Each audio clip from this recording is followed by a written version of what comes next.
Hi ಎಲ್ರಿಗೂ ನಮಸ್ಕಾರ, welcome back. ಇವತ್ತು ಈ ವಿಡಿಯೋನಲ್ಲಿ ರಾತ್ರಿ ಊಟವನ್ನು ಎಷ್ಟು ಬೇಗ ಮಾಡಬೇಕು ಅನ್ನೋ ಕಾರಣವನ್ನು ತಿಳಿಯೋಣ.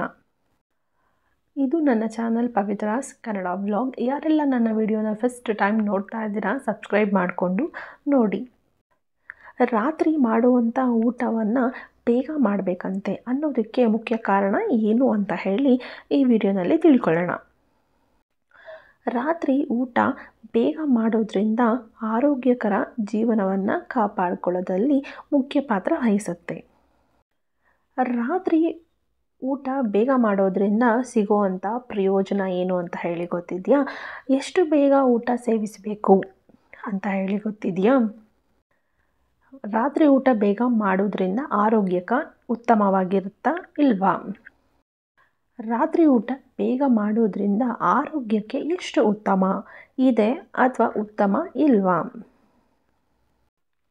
ಬೆಳಗಿನ ಉಪಹಾರ ರಾಜನಂತಿರ್ಬೇಕಂತೆ, ಮಧ್ಯಾಹ್ನ ಊಟ ಬಡವನಂತಿರ್ಬೇಕಂತೆ ಅಂತ ಹೇಳಿ ಎಲ್ಲೋ ಓದಿರ್ತೀವಿ, ಎಲ್ಲೋ ಕೇಳಿರ್ತೀವಿ.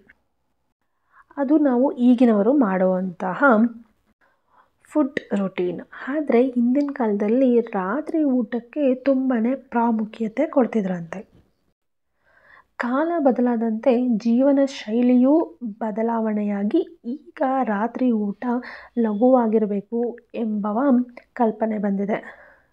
ಜೊತೆಗೆ ಕೆಲವರಲ್ಲಿ ರಾತ್ರಿ ಊಟ ಯಾವಾಗ ಮಾಡಬೇಕು ಅಂತ ಹೇಳಿ ಹಲವಾರು ಪ್ರಶ್ನೆಗಳುಂಟು. ಕೆಲವರು ರಾತ್ರಿ ಊಟ ಬೇಗನೆ ಮಾಡಬೇಕು ಅಂತ ಹೇಳಿದರೆ, ಇನ್ನು ಕೆಲವರು ಅದನ್ನು ಒಪ್ಕೊಳ್ಳೋದಕ್ಕೆ ಇಷ್ಟಪಡಲ್ಲ. ಡಾಕ್ಟರ್ ಹೇಳೋ ಪ್ರಕಾರ ಒಳ್ಳೆಯ ನಿದ್ರೆ ದೇಹಕ್ಕೆ ವಿಶ್ರಾಂತಿ ನೀಡುವ ಸಮಯ ಬೆಳಗಿನ ಉಪಹಾರ. ನಿದ್ರೆ ಆದ ನಂತರ ನಾವು ಸೇವಿಸುವಂಥ ತಿಂಡಿ ಆಗಿರುತ್ತೆ. ಅದು ದಿನದ ಮೊದಲ ಊಟ ಮತ್ತು ಅದೇ ಮುಖ್ಯವಾಗಿರೋದು. ರಾತ್ರಿ ವಿಶ್ರಾಂತಿಯ ನಂತರ ದೇಹವು ಆರೋಗ್ಯಕರ ಉಪಹಾರದೊಂದಿಗೆ ತನ್ನ ಉಪವಾಸವನ್ನು ಮುರಿಯಲು ಸಿದ್ಧವಾಗಿರುತ್ತೆ. ನಮ್ಮ ಶಕ್ತಿಯ ಮಟ್ಟವನ್ನು, ಉಲ್ಲಾಸವನ್ನು ಪುನಃ ತುಂಬಿಸುವ ಮತ್ತು ಗ್ಲೂಕೋಸ್ ನೀಡುವ ಊಟವಾಗಿದೆ. ಬೆಳಗಿನ ಉಪಹಾರ ಉತ್ತಮ ಆರೋಗ್ಯವನ್ನು ಉತ್ತೇಜಿಸುವ ಅಗತ್ಯ ಪೋಷಕಾಂಶಗಳನ್ನು ದೇಹಕ್ಕೆ ಒದಗಿಸುತ್ತೆ. ನಂತರ ಮಧ್ಯಾಹ್ನದ ಊಟ ಪ್ರತಿಯೊಬ್ಬರಿಗೂ ತುಂಬಾ ಮುಖ್ಯ. ಯಾಕೆ ಅಂತೀರ? ಶಕ್ತಿ ಮತ್ತು ಪೋಷಕಾಂಶಗಳ ಮೂಲವಾಗಿರುತ್ತೆ. ಮತ್ತು ರಾತ್ರಿ ಊಟ ದೇಹ ಮತ್ತು ಮೆದುಳು ಪರಿಣಾಮಕಾರಿಯಾಗಿ ಕಾರ್ಯನಿರ್ವಹಿಸುವಂತೆ ಮಾಡುತ್ತೆ. ಆದರೆ ರಾತ್ರಿ ಲಘು ಊಟವು ಆರೋಗ್ಯವನ್ನು ಸಮತೋಲನದಲ್ಲಿಡೋದಕ್ಕೆ ಸಹಕಾರಿಯಾಗಿದೆ. ಊಟದ ನಡುವಿನ ಅಂತರ ಎಷ್ಟಿರಬೇಕು? ದಿನವಿಡೀ ಚಟುವಟಿಕೆಯಿಂದ ಇರುವಂಥವರು ಊಟ ಬಿಡೋದು ಒಳ್ಳೆಯದಲ್ಲ. ಊಟದ ಪ್ರಮಾಣ ಚಿಕ್ಕದಾಗಿದ್ದರೂ ಹಗುರವಾಗಿದ್ದರೂ ನಾವು ಊಟವನ್ನು ಮಾಡಲೇಬೇಕಾಗತ್ತೆ. ಊಟ ಮಾಡುವಂಥ ಟೈಮಿಂಗ್ನಲ್ಲಿ ಅಂತರ ಇರಬೇಕು ಮತ್ತು ತಿನ್ನಲೇಬೇಕಾಗತ್ತೆ. ಹೆಚ್ಚಿನವರು ತಮ್ಮ ಊಟದ ನಡುವೆ 3 ರಿಂದ 5 ಗಂಟೆಗಳ ಕಾಲ ಅಂತರವನ್ನು ಅನುಸರಿಸುತ್ತಾರೆ. ಅದು ಆರೋಗ್ಯದ ಪ್ರಕಾರ ತುಂಬಾ ಒಳ್ಳೆಯದು. ಮಧ್ಯಾಹ್ನದ ಊಟವು ದಿನದ ಮಧ್ಯದಲ್ಲಿ ರಕ್ತದಲ್ಲಿನ ಸಕ್ಕರೆ ಮಟ್ಟವನ್ನು ಹೆಚ್ಚಿಸುತ್ತೆ ಮತ್ತು ರಾತ್ರಿ ಊಟ ದೇಹದಲ್ಲಿ ಅಗತ್ಯವಿರುವ ಎಲ್ಲ ಶಕ್ತಿಯನ್ನು ನೀಡುತ್ತೆ. ರಾತ್ರಿ ಊಟವನ್ನು ಯಾವುದೇ ಕಾರಣಕ್ಕೂ ಸಹ ಬಿಡೋ ಹಾಗಿಲ್ಲ. ಮತ್ತು ರಾತ್ರಿ ಮತ್ತು ಮಧ್ಯಾಹ್ನದ ಊಟ ತುಂಬ ಹೆಚ್ಚಿನ ಅಂತರವನ್ನು ಕೊಡಬಾರ್ದು. ರಾತ್ರಿ 7 ರಿಂದ 8 ಗಂಟೆ ಸಮಯದಲ್ಲಿ ಅಥವಾ ಸ್ವಲ್ಪ ಮುಂಚಿತವಾಗಿ ಊಟವನ್ನು ಸೇವಿಸ್ತಾ ಬಂದರೆ ಕ್ಯಾಲೋರಿ ಸೇವನೆಯನ್ನು ಬಹಳವಾಗಿ ಕಡಿಮೆ ಮಾಡಬಹುದು. ನಾವು ದಿನವಿಡೀ ಸಕ್ರಿಯವಾಗಿರುವುದರಿಂದ ಸಂಜೆ ವೇಳೆಗೆ ಸೇವಿಸಿರುವ ಎಲ್ಲ ಕ್ಯಾಲೋರಿಗಳು ಸುಡುತ್ತೆ. ಆದರೆ ರಾತ್ರಿಯಲ್ಲಿ ಯಾವುದೇ ಚಟುವಟಿಕೆ ಮಾಡದಿರೋದ್ರಿಂದ ಜೀರ್ಣಕ್ರಿಯೆ ನಿಧಾನವಾಗಿರುತ್ತೆ. ಇದರಿಂದ ರಾತ್ರಿ ಅತಿಯಾಗಿ ಸೇವಿಸಿದ ಆಹಾರವು ಕೊಬ್ಬಿನ ರೂಪದಲ್ಲಿ ಶೇಖರಣೆಯಾಗುತ್ತೆ. ಆದ್ದರಿಂದ ಮಲಗುವ 2 ರಿಂದ 3 ಗಂಟೆಗಳ ಒಳಗೆ ಆಹಾರವನ್ನು ಸೇವಿಸಬೇಕಾಗತ್ತೆ.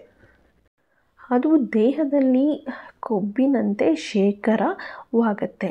ಅಂದರೆ ನಾವು ಮಲಗೋದಕ್ಕೂ 2 ರಿಂದ 3 ಗಂಟೆಗಳ ಒಳಗೆ ಮುಂಚೆನೇ ನಾವು ಊಟವನ್ನು ಮಾಡೋದ್ರಿಂದ ಅದು ಕೊಬ್ಬಿನ ರೂಪದಲ್ಲಿ ಶೇಖರಣೆ ಆಗುತ್ತಂತೆ. ನಾವು ಬೆಳಗಿಂದ ತಿಂಡಿ ಆಗಿರಬಹುದು ಅಥವಾ ಮಧ್ಯಾಹ್ನದ ಊಟ ಆಗಿರ್ಬೋದು, ಅದು ಶಕ್ತಿಯಾಗಿ ಪರಿವರ್ತನೆ ಆದರೆ ರಾತ್ರಿ ಮಾಡುವಂಥ ಊಟ ಕೊಬ್ಬಿನ ರೀತಿಯಲ್ಲಿ ಪರಿವರ್ತನೆ ಆಗುತ್ತೆ. ದಿನವಿಡೀ ದಣಿದಿರೋರಿಗೆ ದೇಹಕ್ಕೆ ಶಕ್ತಿ ತುಂಬಲು ಊಟದ ಅಗತ್ಯತೆ ತುಂಬ ಇದೆ. ಆದ್ದರಿಂದ ರಾತ್ರಿ ಊಟವನ್ನು ಸಂಪೂರ್ಣವಾಗಿ ತ್ಯಜಿಸಲೂಬಾರದು. ಹಾಗಂತ ಅತಿಯಾಗಿ ತಿನ್ನುವುದು ಎರಡೂ ಸಹ ತುಂಬಾ ಒಳ್ಳೆಯದಲ್ಲ. ರಾತ್ರಿ ಊಟ ಮಾಡಬೇಕು, ಮಲಗೋದಕ್ಕೂ 2ರಿಂದ 3 ಗಂಟೆಗಳ ಮುಂಚೆ ಮಾಡಬೇಕು. ಮತ್ತು ಲಘು ಸೇವನೆ ತುಂಬಾ ಪ್ರಮುಖ ಪಾತ್ರ ವಹಿಸುತ್ತೆ. ಹಾಗಾಗಿ ನೆನಪಿಡೋ ವಿಚಾರ ಏನಂತ ಹೇಳಿದರೆ, ರಾತ್ರಿ ಊಟದಲ್ಲಿ ಲಘು ಆಹಾರವನ್ನು ಸೇವನೆಯ ಅಭ್ಯಾಸವನ್ನು ಮಾಡ್ಕೋಬೇಕು.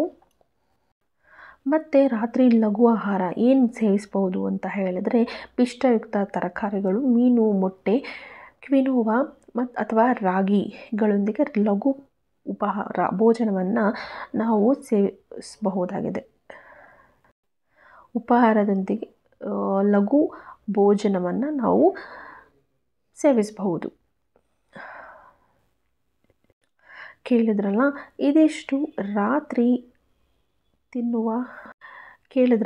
ಇದಿಷ್ಟು ರಾತ್ರಿ ಊಟ ಬೇಗ ಮಾಡಬೇಕು ಅನ್ನೋದಕ್ಕೆ ಮುಖ್ಯ ಕಾರಣಗಳು.